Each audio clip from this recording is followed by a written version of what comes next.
Hello, everyone. Thanks for joining. My name's Daniel. I'm the team lead for verification and validation tools at Applied Intuition, and welcome to Intersect Talks. Applied Intuition is a tooling provider. Our mission is to accelerate the adoption of safe and intelligent machines. We believe that anything that moves will eventually move autonomously, and we want to help bring these technologies to market. To help with that, we develop tools. We're a software company composed mostly of software engineers who help develop these tools for the automotive industry. These are tools like simulators, data products, validation tools like what I work on. While working on those tools, we integrate with a lot of different standards, especially standards from the ASAM group. And so for this webinar, we're joined with Jasvinder Singh, who's the head of North America strategy for ASAM. Jasvinder has a bunch of experience working in validation and in standards. So Jasvinder, could you do a quick intro on who you are and what you've worked on? Yes, thanks Daniel. So I'm Jasvinder. I have almost 3 decades of experience building products and enhancing standards, developing standards and products for verification and validation. And I've also worked in multiple industries. I've worked for building software, large-scale software and hardware designs for hardware design and also for autonomous vehicles. And one of the products which I was building on the autonomous vehicles was based on the ASAM standard, and that's how I came to know about ASAM and started working with them on the OpenSCENARIO-DSL. And now I'm the North America strategist for them, and I'm actually working with the ASAM team, global ASAM team, and also working with the rest of the members, especially the one in the North America, to try to see how we can help grow this community, build that more relationship, get that awareness as well as involvement of ASAM in North America. And with my verification and validation background, and I think that one and the usage of the standards, it really helps bring that aspect closer with both the OEMs and the tool providers. Yeah, and you have a really interesting background where you were working on these V&V tools, but you were also working on these standards, specifically building tools for these standards. And so that's how you kind of got involved with ASAM, correct? Yes, yeah. Absolutely. That's the only way I came to know about ASAM. So, one of the interesting reasons we started this initiative in North America is because ASAM is much more popular, and it was actually started in Europe. So ASAM is a body which, as you know, is kind of their whole purpose and the mission is to accelerate mobility, engineering in mobility. And they started in Europe, and they started in Europe 25 years ago, where they had few OEMs and tier 1 providers. They wanted to have a common language, and they created this antitrust platform to say, we'll create a language which is pre-competitive, and it can be used by pretty much everybody to help accelerate the engineering aspects of automotive. And since then, ASAM has grown into worldwide a body where you have members, close to 408 members, and now we are actually trying to bring more visibility in North America and also work with the tool providers and vendors to see how they can contribute as the rest of the team in Europe and other China or Japan. Yeah, that's great. Yeah, ASAM I think has a really fascinating history. You started about 25 years ago, as you mentioned, in Germany, but mostly working on standards for like measurement, body, chassis, networking, etc. And sort of have recently shifted into focusing very intensely on the AD and ADAS space. So you have a lot of standards. How many standards does ASAM currently manage, and what does that look like? Yeah, so as I said, the ASAM's purpose is to basically cover all the life cycle of mobility development. So they have we have 37 standards across 7 different domains. They are covering all the aspects from measurement to calibration. They are covering aspects for software development. They are covering aspects for ECU networking, and the most recent and diagnostics, which is very important in cars, especially when there is a lot of electronics and software which is getting updated. So you need a lot of diagnostics information. And ASAM is providing sort of the standard way to implement this. So all tooling providers and ECU providers have a single language that they speak, and when they're integrated in a vehicle, it makes that task for a General Motors, a Ford, a Toyota, a GM, a Mercedes, a BMW, a lot easier to pull all these systems together. Is that correct? And it is actually, you brought in a very important point. So this is not ASAM which is defining these standards. It's actually the members who are defining these standards. So the members are the ones who have the interest to come up with a standard which they can use across the flow, so they can replace the tools, so those are the ones who work with ASAM. ASAM provides all the logistic help and support to make that happen, providing the projects, providing the technical committees and things like that. But it is the members who are actually defining and bringing in the need to make something as a standard which can be used across the automotive lifecycle. So we talked a lot about the different standards that ASAM manages, and there's 37 of them. There's a lot of newer standards that are under more active development. The older standards are more set in place. They're standardized. There's not much update. The newer standards are getting a lot of attention. It's been a big driver of growth for ASAM. What are some of the newer standards you're most excited about? So operational design domain, ODDs, is one area which is not something which the members have been asking to help get that standardized. Mm-hmm. So there is a work which is done by different bodies also, but I think we are trying to come up with an ASAM standard for Open ODD. Okay. That is something pretty much in the works, and it's going to be released in the next few months. And there is another one on to how to represent the materials at a 3D level, which is an open material. So it's like physical materials, metal, asphalt, etc.? Yeah, so you actually, the more and more, you want accuracy more in the simulation. So the way you are representing the entire aspect of the environment, because you are trying to create the digital twin of the environment. Got it. So everything which you are representing, so there is a way to represent it today, but the accuracy in the simulation is not as good as what everybody wants it to be. Helps bridge the center real gap. Yeah, so every aspect of thing which you see and you want to digitize, you have to that is where the focus of the open material is. So these two are the ones which are in works, and they will be the first version of the standards in the next few months. Great. I'm really excited about Open ODD. We integrate with most of our customers' ODDs, and everyone has sort of a different way of defining it. Google Sheets, JSON, different tools, and so having a common language that we're speaking would make my job a lot easier. Mm-hmm. We can edit and attach to ODDs within Applied's tools and sort of tag like that. But it's a big pain to sort of get that into our ecosystem. So that would be super excited once that lands. Applied also uses a bunch of the other standards. So Open Simulator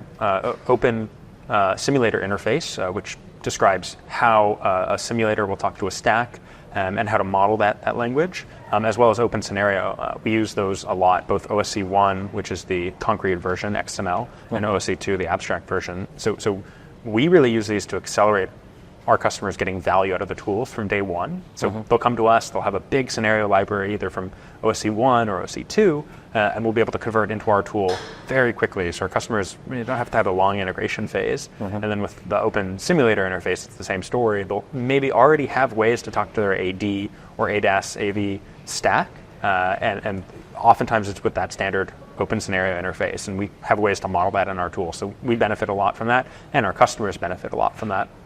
I know from our backgrounds, we're really into the OpenSCENARIO 2 language, which is now OpenSCENARIO-DSL, which is an abstract language. It's something ASAM is actively working on. There's a lot of activity right now. Tell me a bit about the OpenSCENARIO standard. So I think let's start with OpenSCENARIO 1. Let's talk about that for a bit. What is OpenSCENARIO 1? So OpenSCENARIO was a standard which was first came up in 2018, and OpenSCENARIO is, as its name says, it's just try to describe a scenario. So there are two aspects of the scenarios. One aspect of the scenario is the static information, which is your roads, the street signs on the roads, the lanes, and all of that information is part of your infrastructure, lane painting. Yeah, so those kind of things are there, which are kind of linked to the OpenSCENARIO description. And then you have the information where you talk about the dynamic aspects of it. How many vehicles are there, what kind of action those vehicles are performing, how many pedestrians are there. So the OpenSCENARIO 1.0 version is an extended markup language which can be read by machines, and it helps define those various different parameterized way of defining these scenarios. And those parameters can be changed to come up with a different version of the same scenario. And those extended markup for languages are not very easy to read. They are various different sections. So while the scale of verification and validation needed for getting the autonomous systems out was increasing, there was a need to bring in some higher level of abstraction. And that's where the research community and the rest of the community basically came up with this something called domain-specific language. And that's essentially OSC 2, right? That is essentially OSC 2.0. That was the initial And before version. we go off the OSC 1 topic, so where are the strengths of OSC 1? Like, so what sort of scenarios is it really good at describing? So if you have a concrete way of describing a scenario, Like directly, like specific trajectories of vehicles, Yes, specifically you know exactly where the ego is going on a point-by-point basis. Yeah, and you can do that you can even automate that process to take even the real-time data and actually convert it into XML, and a lot of people use that for doing that. So that is the best way of using the OpenSCENARIO 1.0 to use the XML format and have the concrete trajectories being represented there. And that's how the tools and methodologies are built on top of that. You can parameterize it, you can change the speed conditions, you can actually change various ways of changing lanes and things of those sorts. You can actually do that in OSC 1.0. And you alluded to this earlier, but OSC 1, lots of customers are taking dependencies on it. We have a way to import our tools. We really want it to stay. It serves a really good purpose, but there was sort of another need for larger scale validation, larger scale scenario generation, and so that's where OSC 2 came in, which is now the OSC domain-specific language. Talk to me a bit about OSC 2, OSC DSL. What are its strengths and what is its position in the standards? Yeah, so OSC 2.0, or as you say, the domain-specific language, it's actually a more close to English readable language where you can describe the scenarios at a much higher level of abstraction. You can, in a very easy, few lines, you can actually describe a lane keeping system. You can describe automated cruise control system, and that is the biggest strength. And you can also have not just describe the scenarios. Once you describe the scenarios, you can have the tooling which can actually help you generate many different concrete scenarios from those abstract scenarios. So that is one big advantage of using a language like DSL language to help you generate. And the other aspects which you can also put is the KPIs, which are the performance indexes and the coverage. You can describe in the same language, so you don't need a different way or a different language to kind of define the whole methodology. So you can have your scenarios at an abstract level, which you can generate. You can have coverage, and you can cover all of that in the same language. We see our validation-minded customers, especially our systems engineers, love the abstract nature of OSC2, OSC DSL. It's a lot easier to read and understand what's going on. It reads a little bit more like English. It doesn't necessarily lack rigor that XML has, but it's much more expressive. You can describe exactly, I want to have a scenario that kind of matches these constraints of like, oh, there's a bike lane, or there's a road, and there's a stop sign, and I want to make sure that there's a vehicle that goes in front, and then you go find all the places on the map that might work for. And you get this like massive permutation of coverage across all of your ODG. And so it sort of nicely blends all these concepts of ODD, coverage, validation in a very expressive scenario language. And so we're seeing a lot of growth in it. It's been something that's been very, very nice to build. And we've seen a lot of use, especially in those validation teams. We talked a bit about 1 and 2, which have been renamed. Can you talk about the motivation for why ASAM renamed from 1.0 and 2.0 into XML and DSL?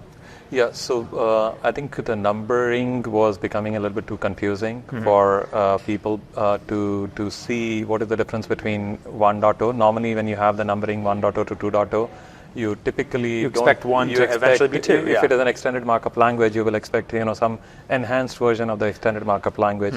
But when you actually go from a complete different language, which if you read it, it looks different. They look very different, completely different than from what you have.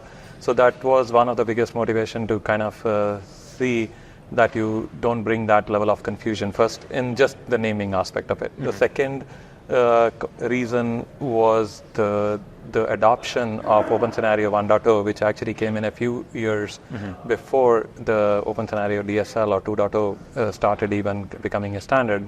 And the methodologies have been built, and the tooling has been built, and there is a need by the members and the customers to basically say if we can continue the both of them at an independent track. So So as we said, the ASAM and the standards body is members driven and customer driven, and if that is what the need is, we kind of let it evolve the way each one of them will evolve its own path. That makes sense. And ASAM sort of put in this position where you have to meet the needs of all of your member constituents, and everyone had taken a dependency on OSC1 and the XML format, and then eventually started also building out the more expressive language. But I really like that they're sort of two very strong specs that serve different parts of the development phase, and especially one is more suited to the validation and more complex ODDs that an autonomous system, especially a modern autonomous system, needs to meet. Yeah. Okay, great. So, I think the renaming was something top of mind for everyone. Very, very interesting sort of shift in the mindset, but I think it makes a lot of sense. We're also seeing our customers, especially our OEMs, have a really huge challenge coming with their regulatory frameworks that are coming out from like UNECE or NHTSA, where L2, L3, L4 systems have very strict definitions and very strict regulation, especially with what's been happening with like Waymo and Cruise recently. And so we're seeing that our customers are taking like the regulatory frameworks from like R157 from UNECE that governs lane keeping. They're breaking it down into requirements and then expressing those in OSC2 or the OC-DSL. And that's a very, very powerful part of the language. And so I really like the example on ASAM's website, which is how do you express R157, the lane keeping regulation, in the OSC2 DSL syntax. And so it's like, okay, the ego must maintain speed limit. That's the most abstract. Then the ego must be between 30 and 150 kilometers per hour, or whatever the exact numbers are. That's the most logical. And then the most concrete is the ego must be below 10. And so I think it's really, really nice way to sort of express those concepts. And I think that's why it's been the most powerful for at least like OEMs who have to break down regulation. And on the regulatory topic, have you and ASAM and other governing bodies been involved in those standards? Is that something that ASAM does? So ASAM, as we talked, are more implementation level standards. So they help define languages, they help define interfaces, they help define the protocols. But they do work with they do have an idea about where the regulatory bodies are going. Okay. But they don't try to influence what language or standards you use in order to enforce or come up with the regulatory ways of monitoring those. So the standards do not influence the regulations, but the regulations are built sometimes. But if they use the ASAM standard, they use some other standards. That is not, we don't encourage that. And the other part which I would like to add is if there is a standard which is actually used to build the regulations, it becomes easier and it becomes faster to kind of come up with the regulations quicker and clean ways. Makes sense. And different OEMs, and again the same thing, the different OEMs and vendors can collaborate. Yeah. So we're not going to see a UNECE regulation anytime soon that says you must use OpenODD or you must use OpenSCENARIO-2, right? No. Okay, no. Great. Okay, so we talked a bit about the regulation. Applied Intuition uses the standards. We built on top of them. How would a company like Applied or another tool vendor or an OEM get involved with ASAM?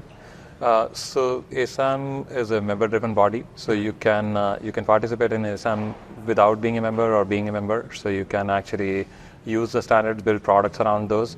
Or the second way you can do that is you can initiate an idea. You can get involved in the project. You can help come up with the standard. You can work with the ASAM team and become a part of the project team and come up with the standard. And also you can help define the strategy if you actually want to get to that level. Let's say there is a newer area of automotive which is actually taking a lot of new interest, like simulation was one of them, automation was one of them in the last few years. So many of the OEMs and they started defining the strategy of ASAM to go into the simulation area. So if you want to get involved in that level, you can actually become a member and influence even to the strategy level of ASAM. Yeah. That makes sense. So become a member, help create the specs, help modify, help bring problems your customers are seeing. And you can also, one of the things which I would like to also add is ASAM does have publications, ASAM does have conferences, it does have some events. Great. If you want to get involved in those, they are global events in different locations, you can do that also. Fantastic. Well, we've covered a bunch of history of ASAM, sort of where ASAM is positioned within the automotive industry and beyond. We've talked about the 37 standards, which is a lot of standards that you maintain, and especially OpenSCENARIO 1 and 2, and the renaming to XML and DSL. Anything else you want to add, Jasvinder? No, I would just like to thank the Applied team for both using the standards and using the ASAM standard and actually helping influence, especially in the area of autonomy, where you're building the products around you're already building the products around OpenSCENARIO. You're actually both 1.0, 2.0, and then you also have looking forward to the contributions on the open or release side. And at the same time, I think another thing, ASAM and Applied have a very good relationships. We have been part of Intersect together. We are kind of helping bring the association to the next level, even in the North America. I'm here now. We are starting to build the North America side of things on both visibility as well as from the point of view of contributing towards the standard. So I would like to thank the team again, and we look forward to working with Applied more. Well, I'm very excited for our partnership, and thanks so much for spending time with us and coming in today, Jasvinder. Thank you. Take care.